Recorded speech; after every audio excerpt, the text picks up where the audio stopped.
ದುಷ್ಯಂತ್ ಅವರೇ, first of all Ashiq ಅವ್ರು ಹೇಳ್ದಂಗೆ ಕನ್ನಡ ಚಿತ್ರರಂಗಕ್ಕೆ ಸ್ವಾಗತ. ಧನ್ಯವಾದಗಳು. ನಿಮ್ಮ ಮೊದಲನೇ ಸಿನಿಮಾದ ಟೀಸರ್ನ ರಿಲೀಸ್ ಮಾಡಿದಂಥ ಒಂದು ವೇದಿಕೆ, ಏನು ಹೇಳೋಕ್ಕೆ ಇಷ್ಟಪಡ್ತೀರಾ ಈ ಬ್ಯೂಟಿಫುಲ್ ಜರ್ನಿ ಬಗ್ಗೆ, ಈ ವೈಭವದ ಜರ್ನಿ ಬಗ್ಗೆ? ಎಲ್ರಿಗೂ ನಮಸ್ಕಾರ. ಮೊದಲನೇದಾಗಿ ದಿವಂಗತ ಎಸ್.ಎಲ್. ಭೈರಪ್ಪ ಅವರ ಆತ್ಮಕ್ಕೆ ಭಗವಂತ ಅವರ ಆತ್ಮಕ್ಕೆ ಶಾಂತಿ ಸಿಗಲಿ ಅಂತ ಹೇಳಿ ಕೇಳ್ಕೊತ ಬಂದಿರೋಂಥ ಎಲ್ರಿಗೂ ನಮಸ್ಕಾರ. ಗೊತ್ತಿಲ್ಲ, ಒಂಥರ ತಮಾಷೆ ಅನಿಸ್ತಿದೆ, ಆಶ್ಚರ್ಯನೂ ಆಗ್ತಾಯಿದೆ. ಯಾವುದೋ ಒಂದು 18-20 ಮನೆ ಇರುವಂತಹ ಒಂದು ಮಜರೆ ಗ್ರಾಮದಿಂದ ಬಂದಿರುವಂಥ ಕುಟುಂಬ, ಆ ಕುಟುಂಬದಲ್ಲಿ ಹುಟ್ಟಿದಂಥ ಒಬ್ಬ ಹುಡುಗ ಸರ್ಕಾರಿ ಶಾಲೆಯಲ್ಲಿ ನಟನೆ ಮಾಡಿಕೊಂಡು ಏಕಪಾತ್ರಾಭಿನಯಗಳನ್ನ ಮಾಡಿಕೊಂಡು, ನಂತರ ದಿನಗಳಲ್ಲಿ ಬೆಳೆದ ಮೇಲೆ ಬೀದಿ ನಾಟಕಗಳನ್ನ ಮಾಡಿಕೊಂಡು, ಡ್ರಾಮಾಗಳು ಮಾಡಿಕೊಂಡು, ಶಾರ್ಟ್ ಸಿನಿಮಾಗಳು ಮಾಡಿಕೊಂಡು, ಇಷ್ಟು ದೊಡ್ಡ ವೇದಿಕೆ, ಗತವೈಭವದಂಥ ಸಿನಿಮಾದಲ್ಲಿ ಒಂದು ಪಾತ್ರ, ಸಿಂಪಲ್ ಸುನಿ ಸರ್ ಅಂತ ಒಬ್ಬ ದೊಡ್ಡ ನಿರ್ದೇಶಕರ ಕೈ ಕೆಳಗಡೆ ಕೆಲಸ ಮಾಡುವಂಥ ಒಂದು ಅವಕಾಶ, ಇದೆಲ್ಲ ಬಹುಶಃ ಪೂರ್ವಜನ್ಮದ ಪುಣ್ಯ ಅಂತ ಹೇಳಬೇಕು, ಅಥವಾ ತಂದೆ ತಾಯಿ ನಮ್ಮ ಪೂರ್ವಜರು ಮಾಡಿರುವಂಥ ಪುಣ್ಯದ ಫಲ ಅಂತ ಹೇಳಬೇಕು, ಯಾವುದೋ ದೇವರದು ಅನುಗ್ರಹ ಅಂತ ಹೇಳಬೇಕು, ಅಥವಾ ನಮ್ಮ ಪರಿಶ್ರಮ ಅಂತ ಹೇಳಬೇಕು, ನನಗೆ ಗೊತ್ತಿಲ್ಲ.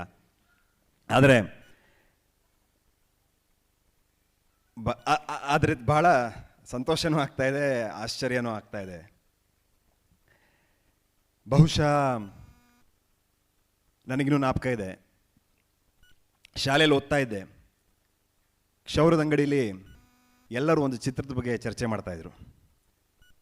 ಸಾಕಾದಾಗಿ ಬರ್ದಿಯಾನ ಗುರು, ಯಾರೋ ಡೈಲಾಗ್ಸು, ಸಿಂಪಲಾಗಿ ಒಂದು ಲವ್ ಸ್ಟೋರಿ ಅಂತ ಸಿನಿಮಾ ಹೆಸರು, ನೋಡು ಟೈಟಲ್ ಎಲ್ಲ ಹೆಂಗಿಟ್ಟವನೆ ಅಂತ ಮಾತಾಡ್ತಾಯಿದ್ರು. ಆವಾಗ ಅದೇನು ಅಂತ ನೋಡಿದ್ದೆ, ಇನ್ನು ಶಾಲೆಯಲ್ಲಿ ಓದುವಂಥ ಸಂದರ್ಭ. ತುಂಬ ಚೆನ್ನಾಗಿದೆ ಡೈಲಾಗ್ಸ್ ಅಂತ ಹೇಳಿದರು, ಯಾವುದೂ ಅರ್ಥ ಆಗಿರಲಿಲ್ಲ ಅವಾಗ. ಆ ಸಿನಿಮಾ ಡೈಲಾಗ್ಗಳು ಅರ್ಥ ಮಾಡ್ಕೊಳ್ಳೋಕೆ ತುಂಬ ವರ್ಷಗಳು ಹಿಡಿತು. ಅದಾದ ನಂತರ ಅಭಿನಯ ಶಾಲೆಯಲ್ಲಿ ತರಬೇತಿಲಿ ನಮ್ಮ ಶಿಕ್ಷಕರು ಬಂದು ಚರ್ಚೆ ಮಾಡ್ತಾಯಿದ್ರು. ಒಂದು ಸಿನಿಮಾ ಶೂಟಿಂಗ್ ಹೋಗಿದ್ದೆ ಮೊನ್ನೆ, ನನಗೊಂದು ಪಾತ್ರ ಕೊಟ್ಟಿದ್ದರು, ತಂದೆ ಪಾತ್ರ. ಅದರಲ್ಲಿ ಒಬ್ಬ ಹೊಸ ಹುಡುಗನ್ನ ಲಾಂಚ್ ಮಾಡ್ತಿದ್ದಾರೆ. ಸಿನಿಮಾ ಹೆಸರು ಬಜಾರ್ ಅಂತ. ಡೈರೆಕ್ಟ್ರು ಸಿಂಪಲ್ ಸುನಿ, ಚೆನ್ನಾಗಿ ಹುಡುಗ ರೆಡಿ ಆಗಿದ್ದ. ಅವ್ರು ಡೈರೆಕ್ಟ್ರು ಅವ್ರು ಲಾಂಚ್ ಮಾಡಿದ್ರೆ ಸುಮ್ಮನೆ ಅಂತಿಂತ ಮಾಡಲ್ಲ ಅಂತ ಚರ್ಚೆ ಆಗ್ತಾಯಿತ್ತು. ನಮ್ಮ ಶಿಕ್ಷಕರು ಹೇಳ್ತಿದ್ದನ್ನು ನಾವೆಲ್ಲ ಕೇಳ್ತಾ ಇದ್ವಿ. ಅವಾಗ ಅನ್ಕೊತಾ ಇದ್ದೆ, ಓ ಸಿಂಪಲ್ ಸುನಿ ನನ್ನೂ ಲಾಂಚ್ ಮಾಡಿದ್ರೆ ಎಷ್ಟು ಚೆನ್ನಾಗಿರುತ್ತಲ್ಲ ಅಂತ. ಇವತ್ತು ಈ ಕಾರ್ಯಕ್ರಮ ಆಗ್ತಾಯಿದೆ. ತುಮಕೂರಿನಲ್ಲಿ ಸುಮಾರು 8-9 ವರ್ಷಗಳ ಹಿಂದೆ ಒಂದು ಚರ್ಚೆ, ಗೋಲ್ಡನ್ ಸ್ಟಾರ್ ಗಣೇಶ್ ಜೊತೆ ನಮ್ಮ ತುಮಕೂರು ಹುಡುಗಿ ಆ್ಯಕ್ಟ್ ಮಾಡಿದಾಳಂತೆ, ಗೋಲ್ಡನ್ ಸ್ಟಾರ್ ಗಣೇಶ್ ಜೊತೆ ಅಂತ ಚರ್ಚೆ. ಸೊ ಇವತ್ತು ಅದೇ ಹುಡುಗಿ ಜೊತೆ ನಾನು ಆ್ಯಕ್ಟ್ ಮಾಡೋವಂಥ ನನಗೆ ಅವಕಾಶ. ಇದೆಲ್ಲ ನೋಡಿದ್ರೆ ಇನ್ನೂ ನನಗೆ ನನ್ನ ಸ್ನೇಹಿತರ ಜೊತೆ ಥಿಯೇಟರ್ಗೆ ಹೋಗಿ ರಂಗಿತರಂಗ ಸಿನಿಮಾನ ನೋಡಿದಂಥ ನೆನಪಿದೆ. ಅದರ ಛಾಯಾಗ್ರಾಹಕರು ವಿಲಿಯನ್ ಡೇವಿಡ್ ಸರ್, ಅವ್ರ ಜೊತೆ ಕೆಲಸ ಮಾಡುವಂಥ ಅವಕಾಶ. ನಮ್ಮ ಫ್ರೆಂಡ್ಸು ಒಂದು ಹಾಡನ್ನು ಕೇಳಿಸಿದ್ರು, ಯಾವುದೋ ಗಣೇಶ್ ಸರ್ಗೆ ಒಂದು ಹಾಲಿವುಡ್ ಬೀಟ್ಸ್ ಥರ ಯಾವುದೋ ಒಂದು ಸಾಂಗ್ ಕೊಟ್ಟಿದ್ದಾನೆ ಮ್ಯೂಸಿಕ್ ಡೈರೆಕ್ಟ್ರು, ಸಾಕಾಗಿದೆ ಗುರು ಕೇಳಿಸ್ಕೊ ಅಂತ. ಖುಷ್ ಅಂತ ಹಾಡು, ನನಗೆ ತುಂಬ ಇಷ್ಟ ಅದು. ಅದೇ ಸಂಗೀತ ನಿರ್ದೇಶಕರು ಜೂಡಾ ಸ್ಯಾಂಡಿ ಸರ್ ಅವರ ಬೆಸ್ಟ್ ವರ್ಕು ಗತವೈಭವದಲ್ಲಿದೆ. ಸೊ ಹೀಗೆ ನಾನು ಹೇಳ್ತಾ ಹೋದರೆ ದೊಡ್ಡ ಲಿಸ್ಟೇ ಇದೆ. ಅಂದರೆ ಇದೆಲ್ಲ ಏನಕ್ಕೆ ಹೇಳಿದೆ ಅಂದರೆ, ನಾವು ಏನೋ ಒಂದು ಕನಸನ್ನು ನಿಜವಾಗ್ಲೂ ಕಂಡ್ರೆ, if you really want something by your heart, the entire universe conspires in your favour ಅಂತ ಎಲ್ಲೋ ಓದಿದ ನೆನಪು. ನಿಜವಾಗ್ಲೂ ಮನಸ್ಸಾದರೆ ಏನೋ ಒಂದು ಬೇಕು ಅಂತಿದ್ರೆ ಇಡೀ ವಿಶ್ವ ನಮ್ಮ ಜೊತೆ ಕೈ ಜೋಡಿಸಿ ನಿಂತ್ಕೊಳ್ಳುತ್ತೆ ಅನ್ನೋದಕ್ಕೆ ಇದೆಲ್ಲ ಒಂದು ಸಾಕ್ಷಿ, ಗತವೈಭವನೇ ಅದಕ್ಕೆ ಸಾಕ್ಷಿ. ನಾವು 2020 ಮೇ 12ಕ್ಕೆ ನಾನು ಮತ್ತು ನಮ್ಮ ನಿರ್ದೇಶಕರು ಸಿನಿಮಾ ಮಾಡೋಣ ಅಂತ ಹೇಳಿ ನಿರ್ಧಾರ ಆಗಿದ್ದು. ಅದಾದ ನಂತರ 1.5 ವರ್ಷಗಳ ಕಾಲ ಸುಮಾರು 18-20 ಸ್ಕ್ರಿಪ್ಟ್ಗಳು ನಾವು ಕೇಳಿರ್ಬೋದು. ಚೆನ್ನೈಯಿಂದ ಯಾವುದೋ ಒಂದು ತಂಡ, ಹೈದರಾಬಾದ್ ಒಂದು ತಂಡ, ಇವ್ರದ್ದೊಂದು ತಂಡ, ಎಲ್ಲರೂ ಕಥೆ ಬರೆಯೋದಕ್ಕೆ ತಂಡಗಳು ಕಟ್ಟಿ ನಾವು ಕಥೆಗಳು ಕೇಳೋದು ತಿಂಗಳ ಒಂದೊಂದು ಕಥೆಗಳು ಕೇಳೋದು. ನನಗೆ ಒಂದೇ ಒಂದು ಸುನಿ ಸರ್ ಹತ್ರ ಒಂದು ನಾನು ಅವ್ರನ್ನೇನು ರಿಕ್ವೆಸ್ಟ್ ಮಾಡ್ಕೊಂಡಿದ್ದೆ ಅಂದರೆ, ಸರ್ ಸುನಿ ಅಂದರೆ ಎಲ್ಲರೂ ಜ್ಞಾಪಕ ಮಾಡ್ಕೊಳ್ಳೋದು ಸಿಂಪಲ್ಲಾಗಿ ಒಂದು ಲವ್ ಸ್ಟೋರಿ ಸರ್. 10 ವರ್ಷ ಆಯಿತು ಅನ್ಸುತ್ತೆ. ಇನ್ಮೇಲೆ ಸುನಿ ಅಂತಂದರೆ ಜನ ಇನ್ಯಾವುದೋ ಬೇರೆ ಒಂದು ಸಿನಿಮಾ ಜ್ಞಾಪಿಸ್ಕೋಬೇಕು ಸರ್, ಆ ಥರದೊಂದು ಸಿನಿಮಾ ನೀವು ಮಾಡಬೇಕು ಸರ್, ಅದು ನನ್ನ ಜೊತೆನೇ ಆಗಿರಬೇಕು ಅನ್ನೋದು ನನ್ನ ಸ್ವಾರ್ಥ ಸರ್ ಅಂತ. ಅದು ನನ್ನ ಸ್ವಾರ್ಥ ಅಂತ ನಾನು ಅವ್ರಿಗೆ ಮುಂಚೆನೇ ಹೇಳಿದ್ದೆ. ಸೊ ಆ ಪ್ರಯತ್ನದಲ್ಲೇ ನಾವು ಸ್ಕ್ರಿಪ್ಟ್ಗಳನ್ನ ಕೆಲಸ ಮಾಡ್ತಾಯಿದ್ವಿ. ಈ ಮಧ್ಯೆ ಒಂದು ಹೀರೋ ಲಾಂಚ್ ವಿಡಿಯೋ ಅಂತ ಒಂದು ಶೂಟ್ ಮಾಡ್ಕೊಂಡು ಕೂಡ ಬಂದ್ವಿ. ಆ ಹೀರೋ ಲಾಂಚ್ ವಿಡಿಯೋ ನೋಡಿದ ಮೇಲೆ ಸುನಿ ಸರು 18 ಸ್ಕ್ರಿಪ್ಟ್ ರೀಡಿಂಗ್ ಎಲ್ಲ ಆದಮೇಲೆ, ಆಯ್ತಪ್ಪ ಒಂದು ಸ್ಕ್ರಿಪ್ಟ್ ಇದೆ, ಅದ್ರಲ್ಲಿ 4 ಶೇಡ್ ಬರುತ್ತೆ, ಯಾವುದೇ ಕಾರಣಕ್ಕೂ ಹೊಸ ಕಲಾವಿದರು ಮಾಡೋಕ್ಕೆ ಸಾಧ್ಯನೇ ಇಲ್ಲ, ಒಬ್ಬ ನುರಿತ ಕಲಾವಿದನೇ ಆಗಿರಬೇಕು ಅದನ್ನು ಮಾಡೋದಕ್ಕೆ. ಆದರೆ ನಿನ್ನ ಹೀರೋ ಲಾಂಚ್ ವಿಡಿಯೋ ನಾನು ನೋಡಾದ್ಮೇಲೆ ನನಗೆ ನಿನ್ನ ಮೇಲೆ ಕಾನ್ಫಿಡೆನ್ಸ್ ಇದೆ, ನೀನು ಮಾಡ್ತೀಯ ಅಂತ. ಇದನ್ನು ನನ್ನ ಬ್ಯಾನರಲ್ಲೇ ಮಾಡಿ ನಾನೇ ಇದನ್ನು ಪ್ರೊಡಕ್ಷನ್ ಮಾಡಿ ನಾನು ಮಾಡಬೇಕು ಅನ್ನೋದಿತ್ತು. ಯಾಕೆಂದರೆ ಇದು 100% ಶೋರ್ ಶಾಟ್ ಹಿಟ್ ಸಬ್ಜೆಕ್ಟು. ಇದನ್ನು ಮಾಡಿ ಅದ್ರಲ್ಲಿ ಬಂದಿದ್ದ ದುಡ್ಡಲ್ಲಿ ನಾನು ಮನೆ ಕಟ್ಟಬೇಕು, ಅದು ಇದು ಅಂತ ಏನೇನೋ ಪಾಪ ಅದ್ರ ಬಗ್ಗೆ ಭಾಳ ಕನಸಿಟ್ಕೊಂಡಿದ್ರು ನಿರ್ದೇಶಕರು. ಸೊ ನನ್ನ ಕನಸಿನ ಸಬ್ಜೆಕ್ಟ್ ಇದು, ನಮ್ಮ ಈ ಡ್ರೀಮ್ ಪ್ರಾಜೆಕ್ಟ್ ಅಂತ ಹೇಳಿ ರೀಡಿಂಗ್ ಕೊಟ್ಟರು.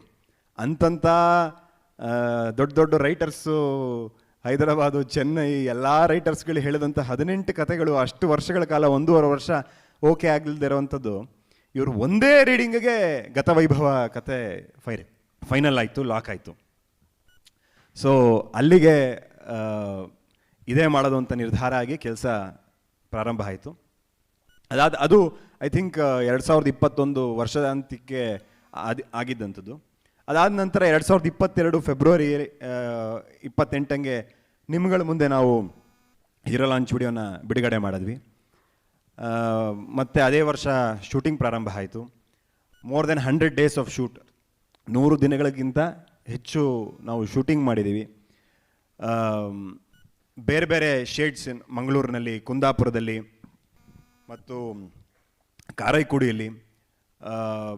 ಒಂದು ಬಹಳ ಮುಖ್ಯವಾದ ಒಂದು portion of the film shot in Portugal. ಅಲ್ಲಿ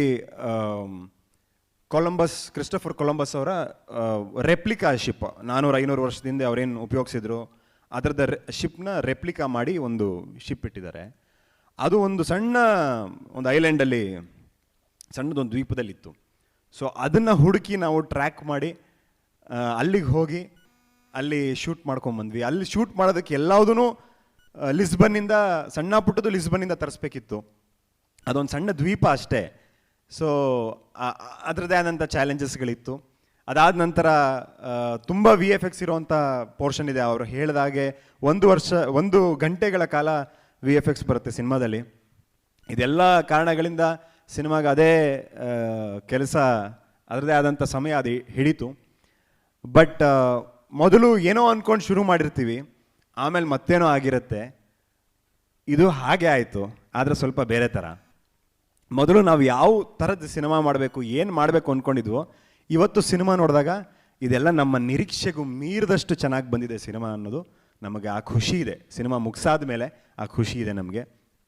ಆ್ಯಂಡ್ ಈ ಸಿನಿಮಾನ ಈ ಮಟ್ಟಕ್ಕೆ ಮಾಡೋವಂಥ ಶಕ್ತಿ ನನಗಂತೂ ನನಗೆ ಎಷ್ಟೋ ಸಲ ಅನ್ಸುತ್ತೆ, ಇದು ನನ್ನ ಸಿನಿಮಾನ, ನಮಗೆ ಇಷ್ಟು ಚೆನ್ನಾಗಿರೋ ಸಿನಿಮಾ ಮಾಡೋ ಶಕ್ತಿ ನಮಗಿದೆಯಾ ಅಂತ.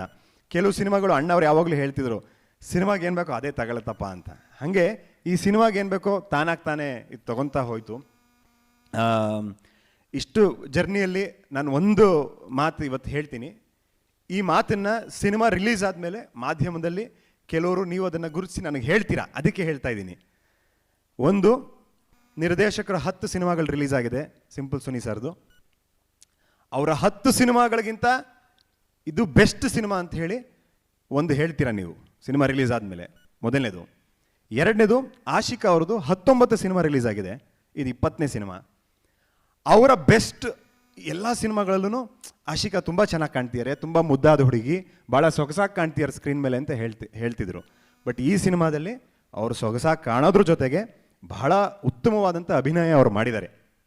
ಅವರ ಕೆರಿಯರ್ ಬೆಸ್ಟ್ ಪರ್ಫಾರ್ಮೆನ್ಸ್ ಈ ಸಿನಿಮಾದಲ್ಲಿ ನೀವು ನೋಡ್ಬೋದು, ಅವ್ರ 20ನೇ ಸಿನಿಮಾದಲ್ಲಿ ಅನ್ನೋದನ್ನು ನಿಖರವಾಗಿ ಹೇಳಬಲ್ಲೆ.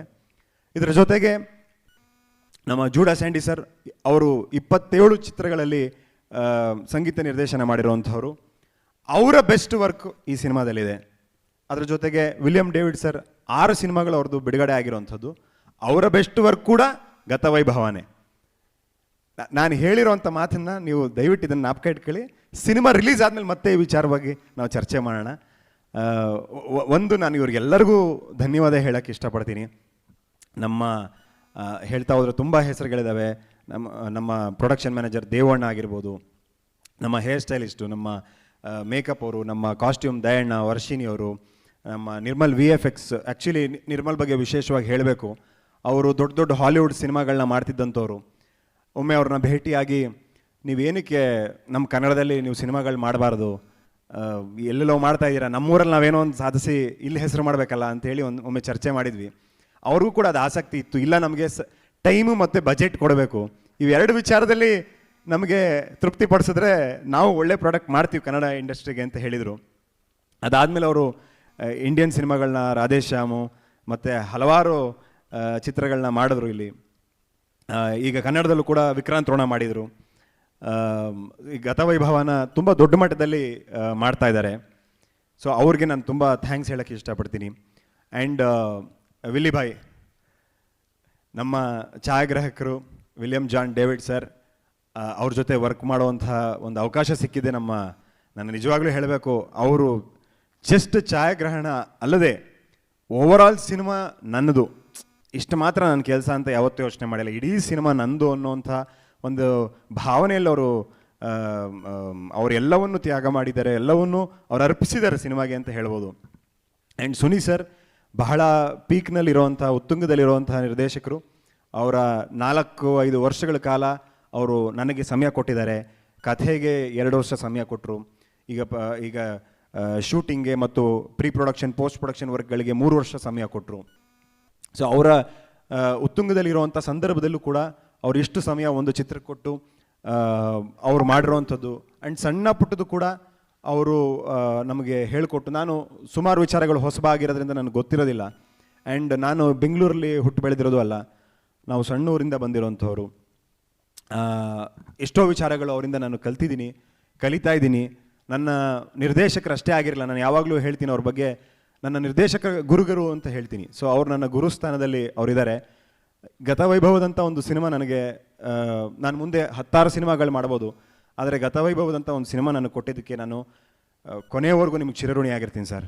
ತುಂಬ ಥ್ಯಾಂಕ್ಸ್. ಇದ್ರ ಜೊತೆ ನಮ್ಮಲ್ಲಿ ಕೆಲಸ ಮಾಡುವಂಥ ಬಹಳಷ್ಟು ಜನ ಇದ್ದಾರೆ, ಎಲ್ಲರ ಹೆಸರು ತೊಗೊಳಕ್ಕಾಗೋದಿಲ್ಲ. ಆಶಿಕ್ ಅವರು ಬರೋಕ್ಕಾಗಿಲ್ಲ, ಅವರು ನಮ್ಮ ಎಡಿಟರ್. ವಿಕ್ರಾಂತ್ ರೋಣದಲ್ಲಿ ಕೂಡ ಅವ್ರು ಕೆಲಸ ಮಾಡಿದ್ದಾರೆ. DI ಕಲರಿಸ್ಟ್ ಕೂಡ ಅವರೇ ಆಗಿದ್ದಾರೆ. ಭಾಳ ಅದ್ಭುತವಾದ ಕೆಲಸ ಮಾಡಿದ್ದಾರೆ. ಗತವೈಭವ ಎಲ್ಲದಕ್ಕಿಂತ ಮುಖ್ಯವಾಗಿ ನವೆಂಬರ್ 14ಕ್ಕೆ ಬಿಡುಗಡೆ ಆಗ್ತಾ ಇದೆ. ಅಲ್ಲಿವರೆಗೂ ಈಗ ಅಕ್ಟೋಬರ್ ತಿಂಗಳಲ್ಲಿ ನಾವು ಬಹಳಷ್ಟು ಹಾಡುಗಳನ್ನ, ಕಾಂಟೆಂಟ್ಗಳನ್ನ ರಿಲೀಸ್ ಮಾಡ್ತಾ ಹೋಗ್ತೀವಿ. ಬಂದಿದ್ದ ತಕ್ಷಣ ಹೇಳಿದ್ರು ಮಾಧ್ಯಮದವರು, ಇಲ್ಲ ನೀವು ತೆಲುಗು, ತಮಿಳು ಅಂತೆಲ್ಲ ಮಾತಾಡ್ತಾಯಿದ್ರು. ಖಂಡಿತವಾಗ್ಲೂ ತೆಲುಗುವಿಂದ ನಮಗೆ ಬಹಳಷ್ಟು ಕರೆಗಳು ಬಂದು, ನಮ್ಮ ಟೀಸರು, ನಮ್ಮ ಕಾಂಟೆಂಟ್ಗಳು ಬಿಡ್ತಾ. ಸೊ ಅಲ್ಲಿ ದೊಡ್ಡ ಮಟ್ಟದ ಪ್ರೊಡಕ್ಷನ್ ಜೊತೆ ಟೈಅಪ್ ಡಿಸ್ಕಷನ್ಗಳು ಈ ಥರದ್ದೆಲ್ಲ ಮಾಡ್ತಾ ಇದ್ದಾರೆ. ಸೊ ತೆಲುಗುಲ್ಲೂ ಕೂಡ ಇದು ಒಂದು ಬಿಡುಗಡೆ ಮಾಡಬೇಕು ಇದನ್ನು ದೊಡ್ಡ ಮಟ್ಟದಲ್ಲಿ ಅಲ್ಲೂ ಕೂಡ ಅನ್ನೋವಂಥದ್ದು ಅಲ್ಲಿನ ಅಭಿಪ್ರಾಯಗಳಾಗಿದ್ದಾವೆ. ಸೊ ಅಲ್ಲೂ ಕೂಡ ಇದು ಬರುತ್ತೆ. ನನ್ನ ಒಂದು ಮಾಧ್ಯಮಗಳಲ್ಲಿ ಒಂದು ನಿವೇದನೆ ಏನು ಅಂತಂದರೆ, ಇನ್ನು 50 ದಿನಗಳ ಕಾಲ, ಸಿನಿಮಾ ರಿಲೀಸ್ಗೆ ಇರೋವಂಥ 50 ದಿನಗಳ ಕಾಲ ನಾವೇನು ಕಾಂಟೆಂಟ್ಗಳನ್ನ ಬಿಡುಗಡೆ ಮಾಡ್ತೀವೋ ಅದರಲ್ಲಿ ಏನಾದರೂ ಕಿಂಚಿತ್ತಾದರೂ ನಿಷ್ಠೆಯಿಂದ ನಾವು ಕೆಲಸ ಮಾಡಿದ್ದೀವಿ ಅಂತ ಅನಿಸಿದ್ರೆ, ಅದರಲ್ಲಿ ಏನಾದರೂ ಪ್ರಾಮಾಣಿಕತೆ ಅನ್ನೋದಿದೆ ಅನ್ನೋದಾದರೆ, ಏನೋ ವಿಶಿಷ್ಟವಾಗಿ ಇವರು ಪ್ರಯತ್ನ ಪಟ್ಟಿದ್ದಾರಪ್ಪ, ವರ್ಷದಲ್ಲಿ 200 ಸಿನಿಮಾ ಬಿಡುಗಡೆ ಆಗುತ್ತೆ, ಅದರಲ್ಲಿ ಇದೂ ಒಂದಲ್ಲ, ಇದರಲ್ಲಿ ಏನೋ ವಿಶೇಷತೆ ಇದೆ ಅಂತ ನಿಮ್ಗೆಲ್ಲಾದರೂ ಅನಿಸಿದ್ರೆ ದಯವಿಟ್ಟು ಒಂದಿಷ್ಟು ವಿಶೇಷವಾಗಿ ನೀವು ಕೂಡ ಬೆಂಬಲ ಕೊಡಿ, ಆಶೀರ್ವಾದ ಮಾಡಿ ಅಂತ ನಾನು ಕೇಳ್ಕೊತೀನಿ. ಎಲ್ರಿಗೂ ಧನ್ಯವಾದಗಳು. ಥ್ಯಾಂಕ್ ಯು ದುಷ್ಯಂತ್ ಅವರೇ. ದಯವಿಟ್ಟು ವೇದಿಕೆಯಲ್ಲೇ ಇರಬೇಕು.